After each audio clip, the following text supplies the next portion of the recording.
사무엘상 25장 32절부터 봉독하겠습니다. 다윗이 아비가일에게 이르되 오늘 너를 보내어 나를 영접하게 하신 이스라엘의 하나님 여호와를 찬송할지로다. 또 내 지혜를 칭찬할지며 또 내게 복이 있을지로다.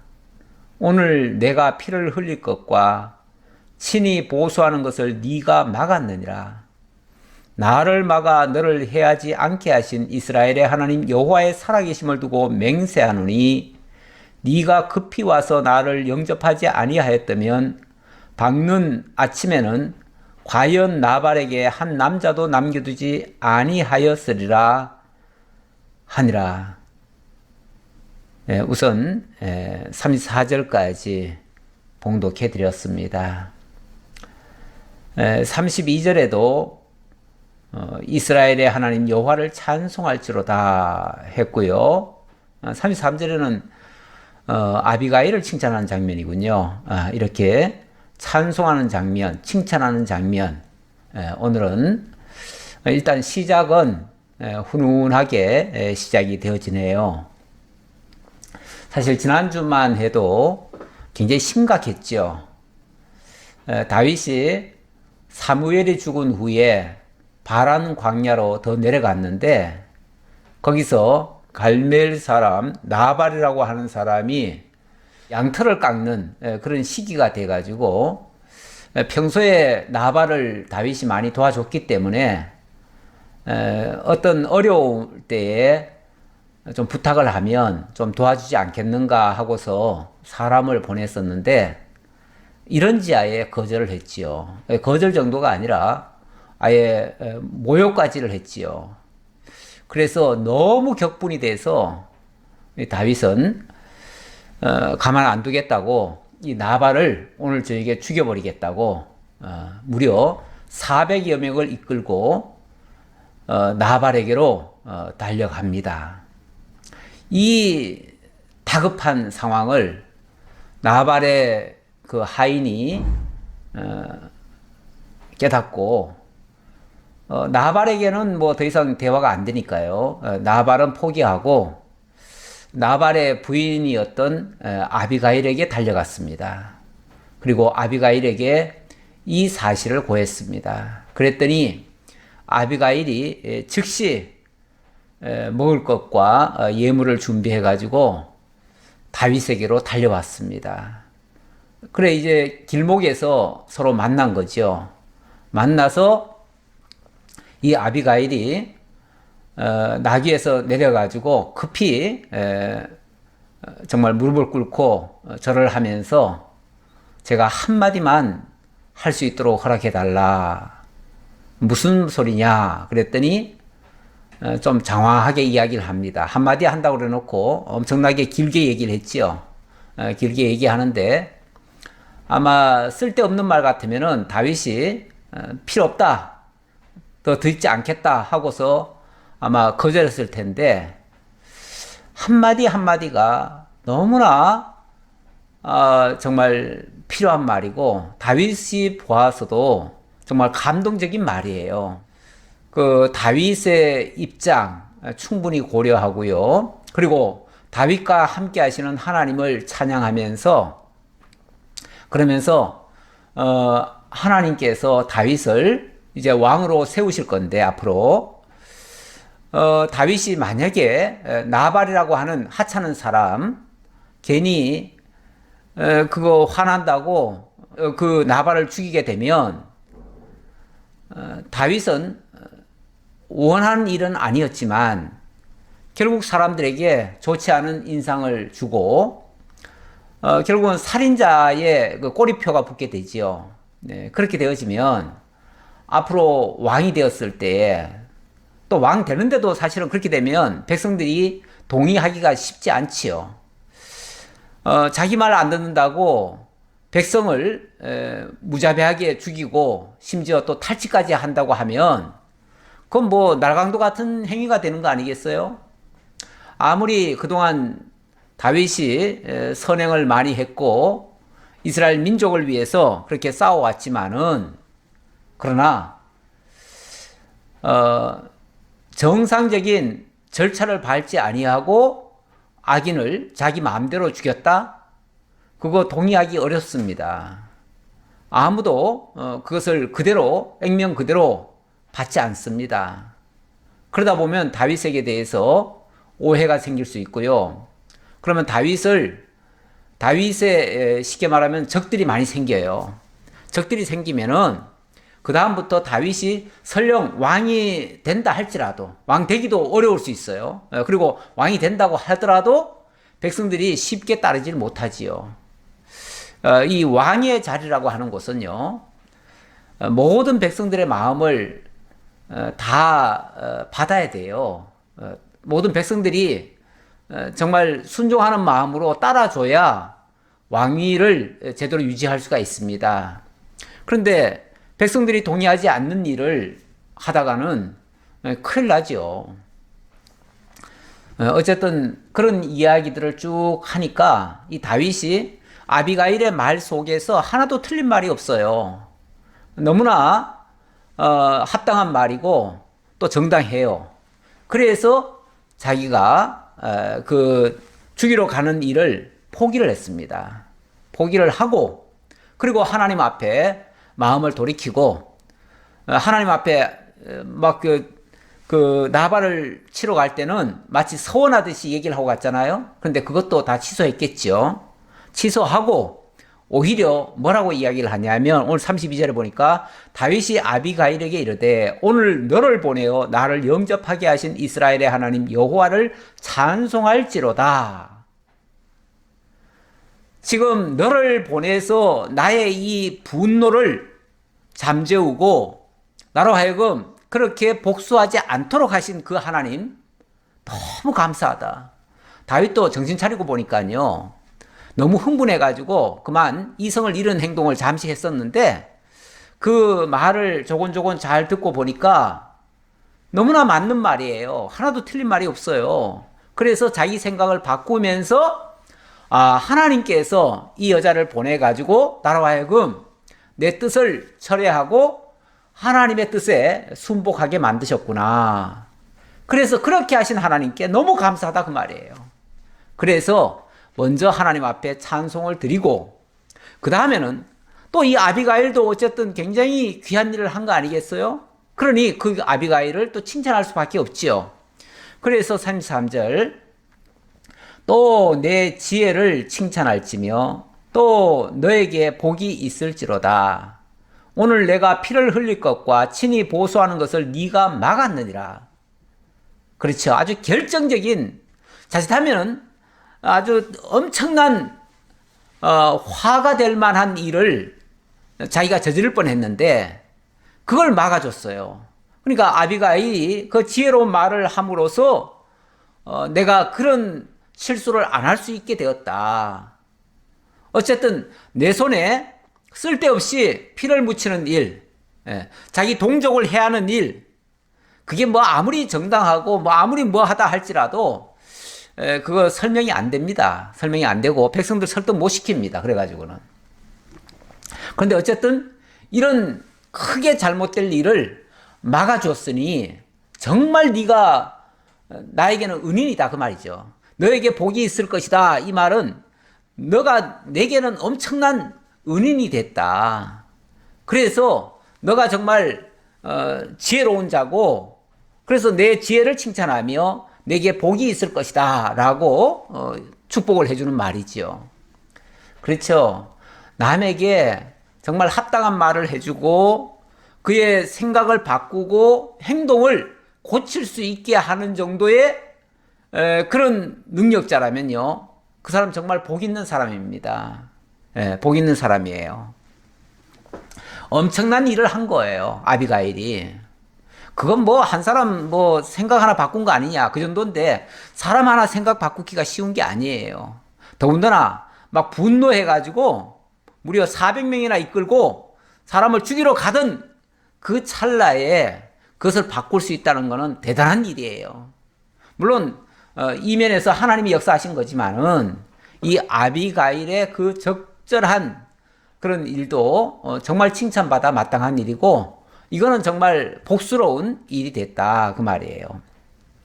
그러면서 나를 막아 너를 해하지 않게 하신 이스라엘의 하나님 여호와의 살아계심을 두고 맹세하노니, 물론 이것도 하나님 앞에 감사하면서 그 하나님의 이름으로 내가 너에게 보장해 주겠다 그 얘기죠. 다시 말하면 하나님 앞에서 내가 너에게 맹세하듯이, 물론 맹세야 하나님 앞에 하는 거지만 그만큼 내가 책임 있는 말을 하겠다 그 얘기죠.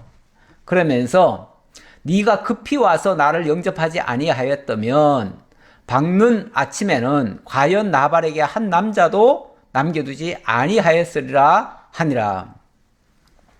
네가 오늘 그런 행동을 안 했으면 내일 아침쯤에는 틀림없이 나발의 온 그 가족들, 그러니까 나발에게 있던 모든 남자들은 아마도 다 죽었을 것이다.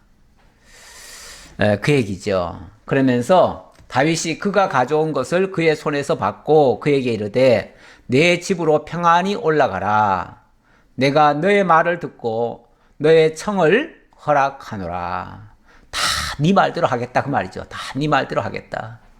네가 그렇게까지 얘기를 잘 해줘서 나로 하여금 생각을 바꿀 수 있게 했으니 내가 너의 뜻대로 다 해주겠다.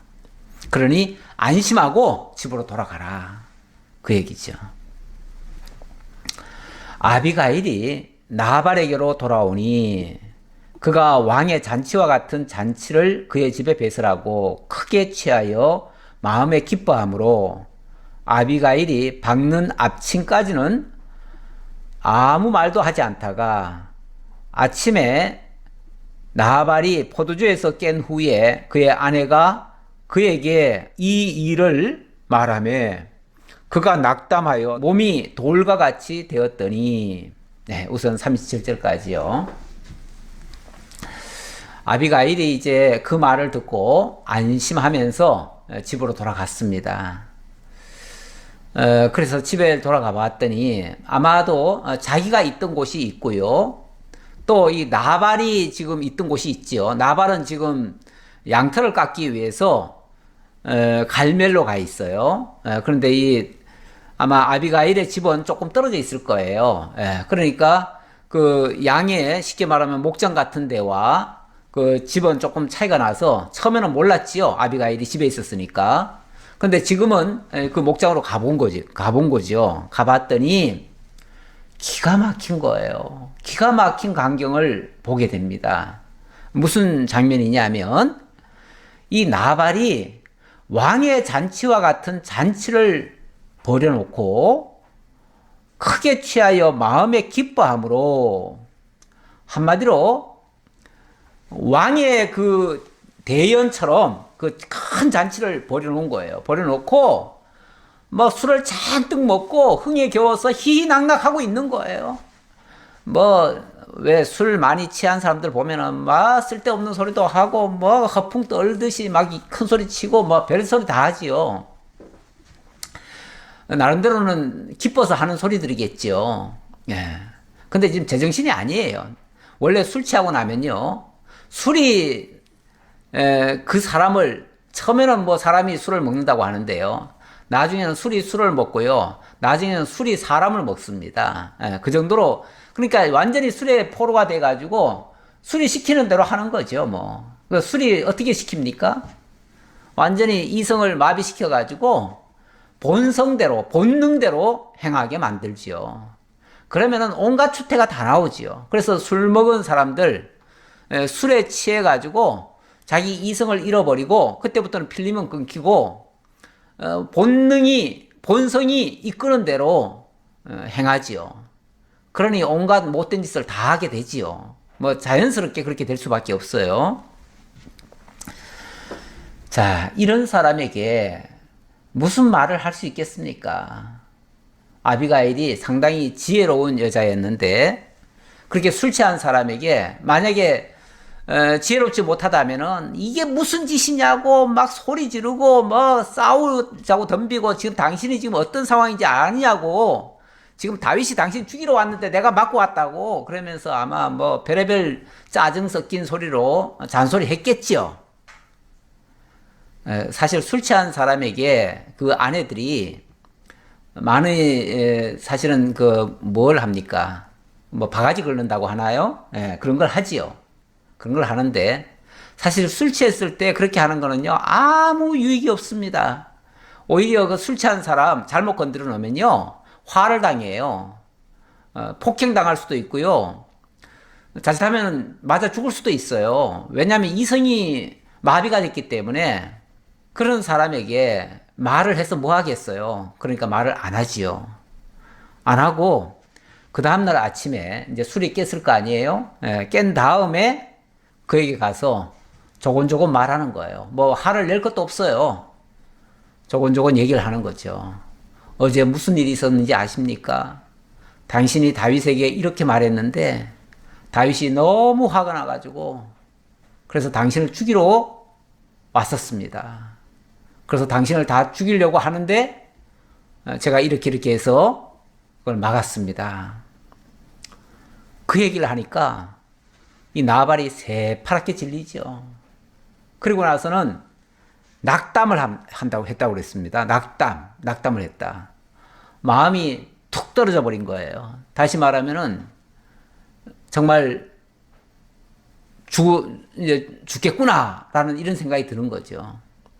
근데 사람이요, 기가 살아있고, 뭔가 의욕이 있고요, 뭔가 하면 된다고 생각했을 때는요, 힘이 펄펄 납니다. 그런데 해도 안 된다거나, 또는 할 수 없다거나, 또는 절대 못하게 한다거나, 어떤 자기 의지가 완전히 꺾여버리면요, 그때는 사람이 완전히 기가 죽어버립니다. 기가 죽으면요, 마음도 완전히 사그라들어요. 그리고 나면 낙담이 되어지면 그러면은 이 신체도요, 제대로 활동을 못 합니다. 움직이질 않아요. 그렇게 되어지면 음식을 먹어도 음식 소화도 제대로 안 됩니다. 옛날에 어르신들이 그런 말을 많이 했어요. 뭐 나쁜 소리 듣거나 뭐 좀 싸우거나 그러고 나면요, 밥알이 소화가 안 되고요, 속에서 솟구친대요. 역류한다는 얘기죠. 막 그냥 도로 밑에서부터 막 올라온다는 거죠. 막 이렇게 먹고 내려가서 소화가 돼야 되는데 그게 아니고 거꾸로 선다는 거죠. 이렇게 되어지면 큰 이제 문제가 발생하지요. 심하면은 체하기도 하고요. 또 이게 체한 상태에서 오래 놔두면요, 어딘가 막혀가지고 정말 죽는 경우도 있어요. 저는 굉장히 심하게 체한 사람을 봤는데 진짜 사람이 새파랗게 변하면서 진짜 곧 죽어가더라고요. 하도 급해가지고 눕혀놓고 발로 확확 밟아서 그렇게 해서 응급조치처럼 그렇게 한 적이 있어요. 그렇게 하니까 나중에 뭔가 튀어가지고 공기가 들어갔는지 어쨌는지 자관 튀어가지고 되살아난 적이 있는데, 심하면 그렇다는 얘기죠. 심하면. 이 나발도 이 낙담을 해가지고 몸이 돌과 같이 되었더라. 몸이 돌과 같이 굳어버렸다는 거죠. 아주 사람이 그냥 사색이 돼버린 거예요. 사색이. 그래서 그냥 그때부터는 아무것도 못하겠는 거예요. 벌벌벌 떨리는 거예요. 또 겁은 많네요. 다윗 그 종들이 왔을 때 그들에게 한 말 들어보면은 굉장히 아주 다부지게 얘기한 것 같더니만 실상은 굉장히 겁이 많은 사람이네요. 자기 중심적인 사람들, 자기 몸만 위하던 사람들, 이런 사람은 그 몸을 해친다고 하면 제일 귀한 게 사라진다고 생각하면 완전히 낙담을 하는 것 같아요. 이 나발이 전형적인 그런 사람이에요. 이 사람은 정말 남에게 대해서는 요만큼도 자비를 베풀지 아니하고 그 어려운 사람들 측은지심도 없이 아주 무자비하게 그렇게 대하고, 자기에 대해서는 한없이 풍성한데 그게 막힐 때는 완전히 이렇게 좌절하는 그런 모습도 보입니다.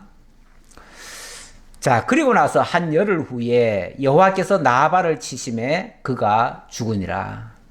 결국 이렇게 낙담이 되어지거나 또 병석에 들어눕거나 이렇게 된 것이 여호와의 치심이다. 이렇게 말하네요. 이렇게 성경은 얘기하고 있어요. 아무도 그에게 손댄 적이 없는데 다윗도 손댄 적이 없고요. 아비가일도 뭐 말은 사실을 지금 일러줬을 뿐이고 아무도 손을 댄 적은 없어요. 그런데도 침을 당한 거예요. 그런데도 해를 받은 거예요. 그렇다면 이거는 하나님이 치신 게 맞는 거죠. 사람이 건드린 적이 없는데 해를 받았다? 하나님이 하지 않고서야 누가 그렇게 했겠어요? 당연히 하나님이 했겠지요. 예. 자, 이 소식이 39절에 보니까 다윗에게 들려지네요. 나발이 죽었다 함을 다윗이 듣고 이르되 나발에게 당한 나의 모욕을 갚아주사 종으로 악한 일을 하지 않게 하신 여호와를 찬송할지로다. 자, 이 소식을 딱 듣고 나니까 이 다윗이 한편으로는 너무 하나님 앞에 감사해요. 왜냐하면 어차피 그가 어찌 보면 하나님께로부터 진노를 받을 사람이라고 쳐도 자기 손으로 한다는 것은 정말 안 좋은 거잖아요. 근데 자기 손을 대지 않았음에도 불구하고 하나님이 그렇게 해주셨다면 결국 하나님이 해주신 거니까 내가 받은 모든 모욕을 하나님이 대신 갚아주셨으니까 그런 의미에서 하나님 앞에 너무 감사하다 그 말이죠. 나는 악한 일을 하지 않게 하신 여호와를 찬송할지로다 그랬잖아요. 예. 그러니까 자칫하면 자기가 그 악행을 할 수가 있었잖아요. 살인을 할 수가 있었잖아요. 근데 자기 손을 안 대고도 소기의 성과는 다 이루어진 거 아니에요? 그러니까 자기가 악역을 안 하고도 자기는 오히려 자비를 베풀었으니까 자기는 선역을 한 거죠. 자기는 선행을 했음에도 하나님께서는 그 원수에 대해서는 하나님이 갚아주셨으니까 그런 면에서 감사하다 그 말이죠. 여호와께서 나발의 악행을 그의 머리에 돌리셨도다 하니라. 그렇게 해서 이거는 하나님께서 그의 행위대로 하나님이 갚아주신 것이다. 다시 말하면 하나님이 심판하신 것이다. 라고 다윗이 그렇게 인정을 했다는 거죠. 그렇게 믿었다는 거죠. 우리는 무슨 역사가 일어나면 거기에 대한 해석을 잘해야죠. 해석을 잘해야 되는데 뭐 자기 중심적으로 해석을 한다든지 뭐 아전인수격으로 해석을 한다든지 이러면 안 되죠. 객관적으로 하나님의 뜻 가운데서 하나님의 섭리 가운데서 이루어졌음을 깨닫고 그 모든 역사가 하나님으로 말미암아 되어졌다는 것을 인정하는 거 그게 중요합니다. 우리는 어떤 사람을 통해서 내게 일이 일어나도 그래서 저 사람이 나쁜 놈이야 그러니까 내가 저 사람을 응징을 해야 돼 이렇게 나가면은 이건 해석 잘못하는 거예요. 잘못하는 거고 하나님이 그의 마음을 움직여서 나에게 이렇게 했다는 것은 나로 하여금 깨닫게 하신 거야. 결국 하나님이 나로 하여금 깨닫게 하시려고 그렇게 하신 거야. 이렇게 받으면은 내가 그에게 응징을 하는 게 아니라 내가 하나님 앞에 그것을 받아들이고 내 자신을 뉘우치고 그렇게 해서 그 사람에게는 선대를 하겠죠. 그리고 나면 그 다음 문제는 또 하나님이 처리하실 거예요. 이렇게 하나님 중심적으로 해석이 되어지면 내가 악행에 휘말릴 이유가 없지요. 없는데 그 해석 잘못하면은 내가 그 악에 참가를 합니다. 참가를 하면은 결국은 내 손을 통해서 악한 일이 나가고 그것이 하나님의 심판의 도구가 되어버려요. 그러니까 내가 하나님의 심판의 도구로 쓰이는 거죠. 우리가 하나님의 선한 일의 도구로 쓰이는 건 좋아요. 그런데 악한 일에 심판의 도구로 쓰이는 것은 좋지 않습니다. 그런 일은 우리 손으로 하지 말고 하나님이 하도록 하나님께 자리를 내드려야지요. 하나님이 하시옵소서. 하나님이 하시옵소서. 나는 못합니다. 오히려 이렇게 하는 게 맞지요. 자, 어쨌든 이렇게 해서 다윗은 하나님 앞에 또 감사할 일만, 감사하고 찬송할 일만 지금 계속해서 생기고 있습니다. 그래서 앞에서 이미 찬송했고요. 또 찬송을 합니다. 그러니까 무슨 사건이 벌어질 적마다 또는 그 일이 이루어질 적마다 다윗에게서는 지금 찬송이 나와요. 찬송이. 우리도 마찬가지예요. 모든 사건을 만날 때마다 찬송이 나온다면 바로 해석을 하는 거예요. 근데 그거 통해서 막 괴로워하고 막 곧 죽일 듯이 막 일어나고 이러면은요, 그건 해석 잘못한 거예요. 거꾸로 한 거예요. 그것을 좀 알 수가 있고요. 자, 그 다음. 다윗이 아비가일을 자기 아내로 삼으려고 사람을 보내어 그에게 말하게 하며 다윗의 전령들이 갈멜에게 가서 아비가일에게 이르러 그에게 말하여 이르되 다윗이 당신을 아내로 삼고자 하여 우리를 당신께 보내더이다 하니. 자, 이 말은 이 나발이 죽었다는 말을 듣는 동시에 다윗이 사람을 보내가지고 아비가일아, 네가 내 아내가 되어다오 이렇게 말했을까? 저는 그렇게 보지는 않습니다. 이 말씀에는 간극이 있다고 봐요. 간격이 있어요. 다시 말하면 시간적 간격이 있어요. 일단 나발이 죽었잖아요. 죽은 다음에 장례 치렀겠지요, 당연히. 치르고 그 다음에는 이 아비가일은 이제 혼자가 된 사람이에요. 어찌 보면 얼마 전까지는 정말 갑부의 아내로서 호의호식하면서 그렇게 살았을 사람인데 이제는 남편 잃고요. 이제 어쩌면은 많은 부분에서 큰 손해를 많이 봤을 거예요. 지난번에 다윗에게 또 많은 것도 갖다 줬잖아요. 그러면서 상당한 재산의 손해도 있었을 테고요. 이제는 옛날에 잘 나가던 쉽게 말하면 그런 마님이 아니에요. 이제는 초라하고 보잘것없는 한 가부일 뿐이에요. 이제는 누가 돌봐주지 않으면 불쌍한 처지에 놓이게 된 사람이에요. 그런 사람에게 어느 날 다윗이 사람을 보낸 겁니다. 이 다윗 입장에서 봤을 때는 이 아비가일 같은 사람이 정말 내 곁에 있다면 얼마나 좋을까. 아마 다윗이 그런 생각을 한 것 같아요. 이건 물론 추정이지만은 충분히 그렇게 생각할 수 있어요. 왜냐하면 지난번에 이 아비가일을 엄청 칭찬을 했단 말이에요. 그 아비가일이 너무나 정말 지혜롭고 또 아주 합당한 말을 해주고 그런 사람이라는 걸 알았어요. 알았기 때문에 이 사람이 자기 곁에 있으면 얼마나 좋을까 이런 생각을 하던 차에 이제 또 결국은 나발이 죽고 난 다음에 이제 어렵게 됐다는 이야기를 들었을 거 아니에요? 그러니까 그러면은 지금은 어찌 보면은 이제 홀몸이 됐으니까 과부가 됐으니까 과부가 된 사람을 뭐 아내로 취하는 거는 법적으로 하자는 없어요. 물론 윤리적으로는 조금 문제가 혹시 있을는지 모르겠어요. 그러나 법적으로는 아무 문제가 없어요. 그러니까 그에게 어찌 보면 다윗의 입장에서는 자비를 베푸는 거예요. 자비를 베푸는 거예요. 이게 조금 표현이 조금 어떻게 들릴지 모르겠는데 어쨌든 이 사람을 보내 가지고 당신을 아내로 삼고자 한다라는 뜻을 비쳤어요. 그랬더니 어떤 반응이 나옵니까? 41절 아비가일이 일어나 몸을 굽혀 얼굴을 땅에 대고 이르되 내 주의 여종은 내 주의 전령들의 발시킬 종이니이다 하고 아비가일이 급히 일어나서 나귀를 타고 그를 뒤따르는 처녀 5과 함께 다윗의 전령들을 따라가서 다윗의 아내가 되니라. 참 뜻밖의 그 반응이라고도 보여지죠. 일반적으로 남편을 잃은 여자가 다른 사람이 프로포즈를 한다고 해가지고 금방 그렇게 쫓아갈 수가 있나요?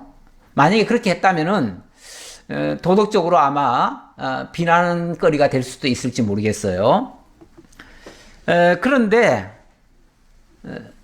성경 어디에도 이것이 잘못됐다라고 지금 표현되는 부분은 없고요. 오히려 이 아비가일에 대해서는 칭찬 일색이에요. 그는 지혜롭고요. 그는 앞에서 뭐라고 그랬냐면 총명하고 아름답다고 얘기를 했고요. 3절에서. 그리고 33절에서는 또 지혜로운 여자라고 또 칭찬을 했어요. 자, 그리고 보면 이 여자는 매우 지혜롭고 또 총명하고 거기에 뭐 외모도 또 아름다웠던 것 같기도 하고요. 꼭 뭐 외모 기준은 아니지만 외모라고 하는 거는요 다 이게 주관적인 거기 때문에 객관적인 아름다움이라는 거는 뭐 아름답다라고 얘기하는 거는 예쁘다는 것과는 조금 차원이 다르죠. 예쁘다는 거는 그야말로 지금 외모만 가지고 얘기하지만은 아름답다고 하는 것은 정말 그 인품에서 우러나는 그런 우아함이 있는 거죠. 그래서 이거는 종합적인 평가예요. 종합적인 평가. 그러니까 그의 전 인격을 표현할 때 아름답다 이렇게 얘기할 수 있는 거죠. 그런데 이제 얼굴만 예쁘다면은 그거는 예쁘다라고 얘기해야겠죠. 아름답다라는 표현보다. 자, 어쨌든 이렇게 훌륭한 인격을 가진 사람을 아내로 맡겠다는 거죠. 근데 이게 이제 단순한 윤리 차원에서 이걸 만약에 보게 되면 약간 비난거리가 될 수도 있어요. 일단 아비가일 입장에서는 이제 남편 잃었다고 금방 이렇게 재가를 하느냐 또 이렇게 말할 수도 있고요. 또 다윗 입장에서 보면 아니 이제 앞으로 왕이 될 사람이 그 참 나발이라고 하면 아주 참 불량한 사람이었던 자의 이제 아내였는데 그래가지고 이제 과부가 되고 나니까 그런 사람을 아내로 맞이하려고 하느냐 또 이런 어떤 비난거리가 될 수가 있어요. 그런데 성경은 분명히 그것은 아니라고 하는 것 같고요. 그렇다면 이것에 성경적인 뜻, 다시 말하면 하나님의 뜻은 도대체 어디에 있는가? 이런 걸 통해서 하나님이 우리에게 계시해 주려고 하는 의도는 어디에 있는가를 사실 조금 찾아볼 필요가 있어요. 저는 이러한 사건, 이건 일종의 하나의 일이죠. 하나의 뭐 사건까지는 아니고 하나의 일인데 이 일이 도대체 무슨 교훈이 있길래 여기다 기록을 해서 이렇게 했을까? 를 이제 조금 찾아보려고요. 제가 다른 성경을 좀 하나 확인을 해봤는데 로마서 7장을 통해서 확인을 해봤습니다. 로마서 7장 한번 잠깐 읽고 제가 한번 설명을 또 드리도록 할게요. 로마서 7장 1절에 보면 이런 말씀이 있습니다. 형제들아 내가 법 아는 자들에게 말하노니 너희는 그 법이 사람이 살 동안만 그를 주관하는 줄 알지 못하느냐. 남편이 있는 여인이 그 남편 생전에는 법으로 그에게 매인바되나 만일 그 남편이 죽으면 남편의 법에서 벗어났느니라. 자, 무슨 소리냐면 일단은 부부라고 하는 것은 이 법적으로 맺어진 관계지요. 그런데 이 부부가 생전에는 그 남편이 살아 있을 때는 당연히 그 여자는 남편이라고 하는 그 법에 매여 있어요. 그러니까 아내로서의 의무를 다해야 되고요. 남편에게 순종을 해야 되고요. 남편을 떠나서 외도하면 안 되고요. 뭐 이런 게 있지요. 있는데 만약에 그 남편이 죽었다면 죽으면 남편의 법에서 벗어난다 그랬습니다. 벗어난다. 그렇죠. 남편이 죽었으면 더 이상 남편의 법은 그 여자에게 적용이 되지 않습니다. 왜 이 말을 할까요? 3절에 보니까 그러므로 만일 그 남편 생전에 다른 남자에게 가면 음녀라 그러나 만일 남편이 죽으면 그 법에서 자유롭게 되나니 다른 남자에게 갈지라도 음녀가 되지 아니하느니라. 그러니까 남편이 있을 때 다른 남자에게 가면은 문제가 되지만 죽은 다음에 가는 거야 무슨 문제가 되겠어요. 그러니까 법적으로 문제 없다 그 얘기죠. 근데 이 얘기가 무슨 얘기인가? 단순히 결혼한 사람이 남편이 죽고 나면은 재가할 수 있다 그 얘기 하려고 하는 말인가? 그런 말을 여기 성경에 그렇게 자세하게 적겠어요? 이거는 율법에 관한 이야기예요. 율법과 복음의 관계, 그리고 그리스도 신랑과 그의 신부된 교회와의 관계를 설명하려고 이걸 지금 비유적으로 끄집어내서 한 말이에요. 다시 말하면 남편과 아내는 율법과 복음을 통해서 그리스도에게로 연합하는 그 문제를 지금 설명하려고 하는 거예요. 그래서 4절에 이렇게 답을 하지요. 그러므로 내 형제들아 너희도 그리스도의 몸으로 말미암아 율법에 대하여 죽임을 당하였으니 이는 다르니 곧 죽은 자 가운데서 살아나신 이에게 가서 우리가 하나님을 위하여 열매를 맺게 하려 함이라. 그러니까 다윗의 사건은 한 사례죠. 한 사례인데 그걸 통해서 그리스도와 우리와의 관계, 또 율법 아래에 있던 자와 율법에서 벗어난 자, 다시 말하면 그리스도의 법 안에 들어온 자, 일반적으로 이 세상에 사는 모든 자들은 다 율법 아래에 있는 자라고 하지요. 율법 아래에 있는 자예요. 그들은 율법에게 시달리면서 결국은 정죄를 당하고 마침내는 율법에 의해서 다 죽임당할 자들이에요. 그런데 그 율법 아래에 있을 때는 율법의 종로로 타지요. 그런데 율법에 의해서 만약에 죽임을 당하고 나면 근데 그 죽임 당한다는 게 자기가 죽는다는 게 아니고 또는 율법이 죽는다는 게 아니고 그 율법에 의해서 어떤 남자가 만약에 대신 죽어주면 그게 바로 누구죠? 그리스도죠. 그리스도가 우리가 죽어야 될 그 죄값을 대신해서 죽어줘요. 죽어주고 나면 그러면 율법의 그 법에서는 더 이상 제약을 안 받아요. 율법에서는 자유하게 돼요. 다시 말하면 율법이 남편이었다면 그 남편에게서는 벗어났다 그 말이에요. 왜냐면 죽었으니까. 죽은 자에게는 더 이상 남편이 이래라 저래라 못하잖아요. 그러니까 그 죽었던 자가 만약에 그 자기를 위해서 죽어준 자가 다시 살아나면 그에게 뭐 할 수가 있어요?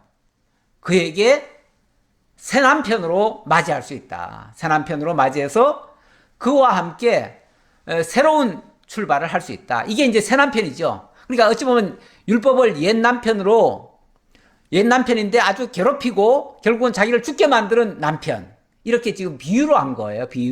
비유니까 뭐 똑같이 볼 건 아니고요. 전체 흐름을 보셔야 돼요. 흐름을 보시면은 율법은 곧 옛 남편, 그리고 자기를 괴롭히다가 결국 자기를 죽게 만드는 존재가 되는 것이고, 그리고 이제 그 복음에 의해서 이 죽었던 자가 다시 살아나는 거죠. 살아나가지고 이제 그리스도와 연합을 하게 되는 거죠. 그래서 그리스도를 새 남편으로 맞이하게 되어지고, 그러면은 그리스도는 남편이 되고 그의 신부가 되어지는 거죠. 이게 바로 그리스도와 교회와의 관계가 되어진다. 이거는 새로운 피조물로서, 그래서 그리스도 예수 안에 있는 자에게는 결코 정죄함이 없도록, 다시는 그 율법에 정죄받지 않도록 한다고 하는 그런 원리를 설명하기 위해서 이런 비유를 했는데, 이 비유가 오늘 그 다윗과 나발의 아내 되었던 자 아비가일과의 관계로 설명이 가능하다. 그런 교훈을 이 사건을 통해서 받을 수가 있다. 그 얘기를 제가 지금 말씀드리는 겁니다. 듣기에 따라서는 너무 억지로 갖다 붙이는 거 아니냐 이렇게 느낄 수도 있는데, 저는 일단은 이거는 한 사례를 제가 예를 든 거고요. 그러나 성경의 분명한 원리는 복음에 의해서 이렇게 죽었던 사람이 살아나고 그리스도와 연합해서 새로운 피조물로서 그리스도와 한 몸을 이루게 되어진다. 이거는 성경의 원리 아닙니까? 그러니까 그 원리를 우리가 지금 받아들이기 위해서 이 사례에서 이제 우리가 힌트를 얻었다 그 얘기죠. 예, 그렇게 이해하시면 되겠고요. 자, 그리고 여기서 또 하나 세상에서는요, 세상에서는 사람을 고를 때, 뭐 신부감을 고를 때도 마찬가지예요. 뭐 예쁘고 똑똑하고 돈도 많고 뭐 훌륭하고 좌우간 모든 조건을 봐가지고 택하죠. 그런데 우리 그리스도께서 당신의 신부들을 택할 때 세상에서 잘나고 똑똑하고 훌륭하고 이런 사람을 택하는 게 아니라 어떻게 보면은 세상에서 버림받고 세상에서 환난과 핍박과 어려움 속에서 정말 고아와 과부와 객처럼 이렇게 된 자들을 깨끗이 씻겨서 그 허물을 다 벗겨내고 그리고 깨끗하게 해서 자기 아내로 삼아주신다 라는 그런 교훈으로도 적용이 될 수가 있다라는 말씀을 아울러 드리겠습니다. 그 다음 다윗이 또 이스라엘 아히노암을 아내로 맞았더니 그들 두 사람이 그의 아내가 되니라. 다윗이 이제 두 사람의 아내를 얻게 됐다. 이것도 물론 금방 또 뭐 아비가일을 얻어놓고 또 금방 또 아내를 취했다 이렇게 생각하시면 안 되고요. 여기는 또 간격이 있습니다. 한참 간격이 있고요. 그동안에 무슨 많은 사연들이 또 있었겠지요. 있었는데 성경은 그런 얘기들을 일일이 뭐 미주알 고주알 다 적지 않습니다. 중요한 사건만 가지고 그냥 딱딱 이렇게 꼭 알아야 될 것만 적느라고 중간 과정이 다 생략이 됐어요. 생략되고 얼마 후에 한참 후에 또 한 아내를 얻게 됐다. 이제 그 얘기예요. 그러니까 이거는 또 다른 사례로 이해를 해야지. 이걸 뭐 금방 뭐 무슨 뭐 여자 취하기를 뭐 즐겨 한 것처럼 그렇게 또 이해하시면 안 됩니다. 자, 그리고 나니까 결국은 다윗이 어느새 결혼을 3번 한 꼴이 됐네요. 왜냐하면 44절에 그 말이 나오죠. 사울이 그의 딸 다윗의 아내 미갈을 갈림에 사는 라이스의 아들 발디에게 주었더라. 예. 근데 결혼은 3번을 했는데 사울의 딸 이 미갈은요, 사울이 딴 데다 시집을 보내버렸어요. 그러니까 실제로는 두 사람이 아내가 된 거죠. 다시 말하면 다윗의 아내 중에 첫 번째 아내였던 이 미갈은 그 아내 자격이 박탈된 거죠. 박탈됐어요. 뭐 하기야 처음부터 다윗이 좋아서 결혼한 것도 아니죠. 오히려 다윗은 거절을 했는데 사울이 다윗을 죽이려면은 미끼가 있어야 되거든요. 그래서 미끼를 삼느라고 처음에는 이 미갈 말고요. 또 그 큰딸이 또 있었죠. 메랍인가요? 누군가. 그 큰딸을 미끼로 삼았다가 결혼하려고 하는 날짜에 딴 사람에게 또 줘버렸어요. 그러니까 원래 사울은요, 자기 딸들을 다윗에게 시집 보낼 마음 없습니다. 다윗에게 줄 마음 요만큼도 없어요. 그런데 왜 두 딸이나 준다고 하고 또 한 딸은 또 이렇게 실제 결혼식까지 했을까? 그거는 미끼로 준 거예요. 미끼로. 죽이기 위해서. 다윗 죽이려고. 그러니까 실제로 그거는 제대로 된 결혼이 아니었죠. 그래서 앞에서 이 두 사람이 그의 아내가 됐다라고 얘기를 하고, 공식적으로는 그래서 다윗의 아내는 두 사람이고 한 사람은 잠시 아내였다가 취소가 됐죠. 그래서 그는 다윗의 족보에 들지 못합니다. 그래서 그 사람은 어찌 보면 다윗과 함께하지 않았다는 것은 복에서 참여하지 않은 자죠. 복에 참여하지 않은 자고, 그 앞에서 그 아비가일에게는 너에게 정말 복이 있을 것이다. 33절에 그 말 했지요. 그 지혜를 칭찬하면서 또 내게 복이 있을지로다 했는데, 다윗과 함께 한다고 하는 것은 복 있는 모습이기도 합니다. 자, 그 다음 26장 조금만 더 보도록 하겠습니다. 10사람이 기브아에 와서 사울에게 말하여 이르되 다윗이 광야 앞 하길라 산에 숨지 아니하였나이까 하매 사울이 일어나 10광야에서 다윗을 찾으려고 이스라엘에서 택한 사람 3,000명과 함께 10광야로 내려가서 사울이 광야 앞 하길라 산 길가에 진치니라. 자, 우선 3절 중반절까지만 읽었습니다. 상반절만 읽었지요. 예, 상반절까지 읽었습니다. 자, 여기 보니까 또 새로운 국면으로 접어드네요. 다시 말하면 지난번에 왜 사울이 다윗 잡으러 3,000명 데리고 왔다가 그때 마온 항무지였던가요? 예, 거기 왔다가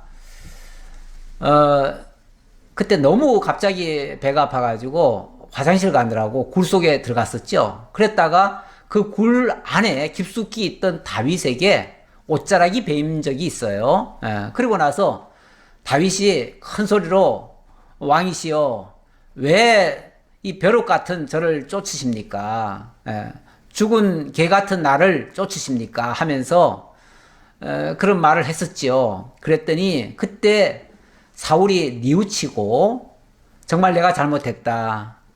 왜냐하면 하나님이 나를 너에게 붙여줬는데 너는 나를 선대했구나. 나는 너를 죽이려고 하는데 너는 나를 살렸구나. 하면서 너무 고마워서 한편으로는 너무 고맙고 그때는 진심으로 정말 뉘우치는 것 같았어요. 그리고 나서 내가 다시는 너를 해하지 않겠다. 내가 그동안 잘못 판단했구나. 미안하다. 그리고 올라갔어요. 그리고 지금까지 사울이 더 이상 다윗 쫓기를 하지 않았어요.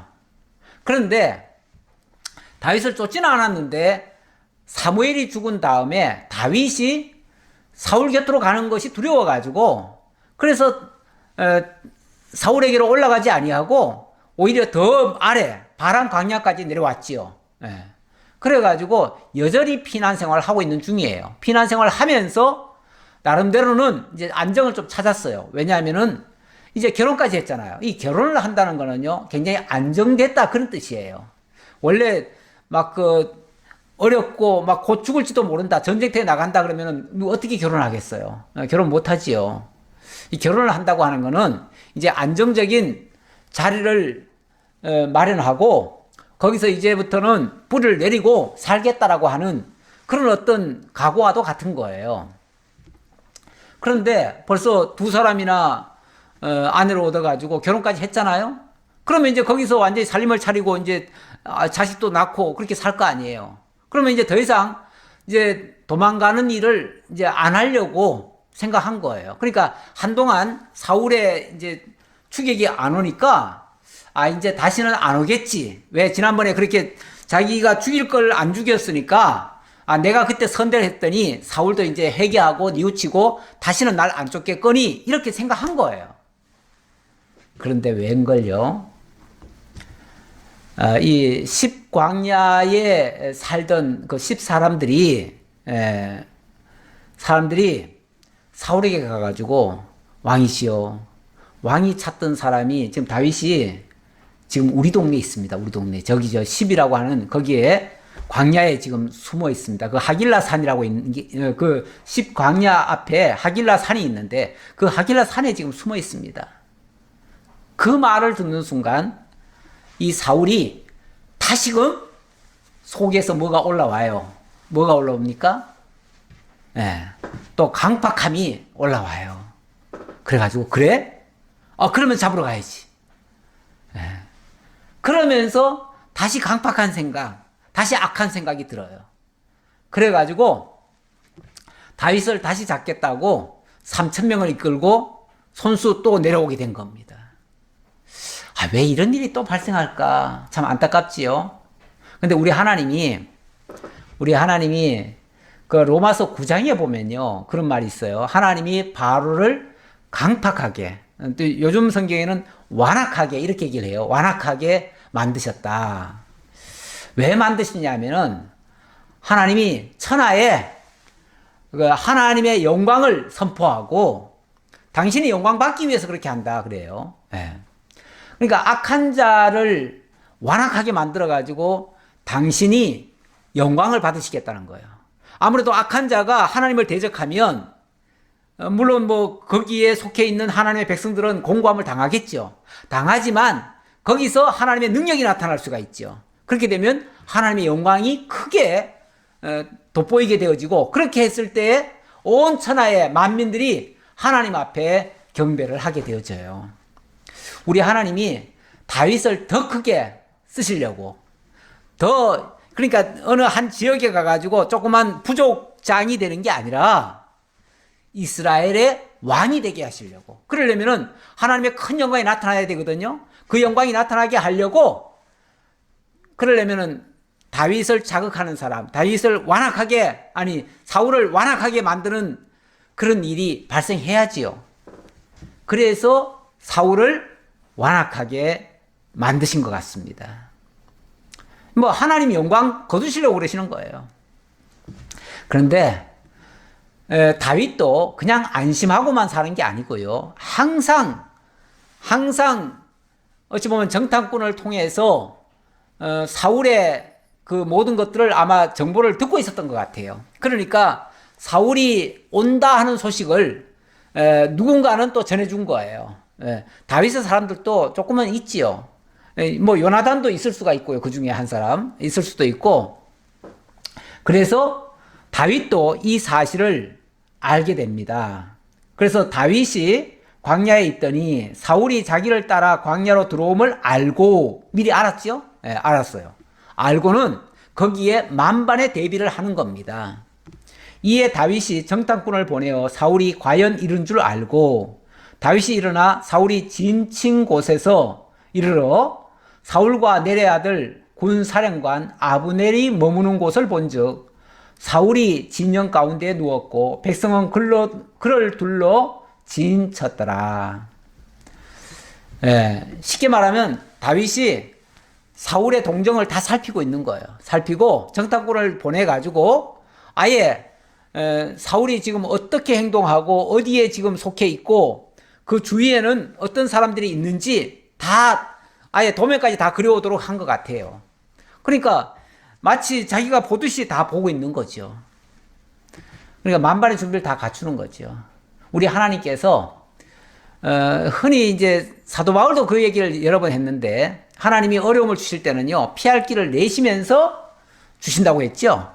그러니까 이 굉장히 지금 위험한 상황에 도달했습니다. 지금 도달했지만, 그러나 여기에는 하나님께서 미리 다 알게 하시고 대비하게 만들어 놓고 이걸 또 당하게 해요. 그렇게 되면은 어떻게 될까요? 뭐 오늘 더 이상 시간이 없어서 그만 말씀드리겠는데, 저는 이번에도 또 전화위복의 역사가 있지 않을까. 그리고 거기서 또 하나님의 영광이 나타나지 않을까. 하나님의 능력이 보이지 않을까. 감히 상상을 해봅니다. 우리 하나님 그냥 헛되이 허망하게 믿음의 사람들이 당하도록 내버려 두지 않습니다. 우리 하나님 반드시 다윗과 함께 하시고 사울의 그 모든 위협, 그 불의한 행동, 이런 거 넉넉히 이겨갈 수 있는 어떤 지혜로운 길을 허락해 주셨을 겁니다. 그리고 또 지금은 또 약간 든든하잖아요. 누가 있었어요? 내조하는 사람이 있잖아요. 내조하는 사람, 바로 아비가일이 상당히 지혜롭게 이 부분에도 혹시 좀 도움을 주지 않았을까, 내조하지 않았을까 생각이 듭니다.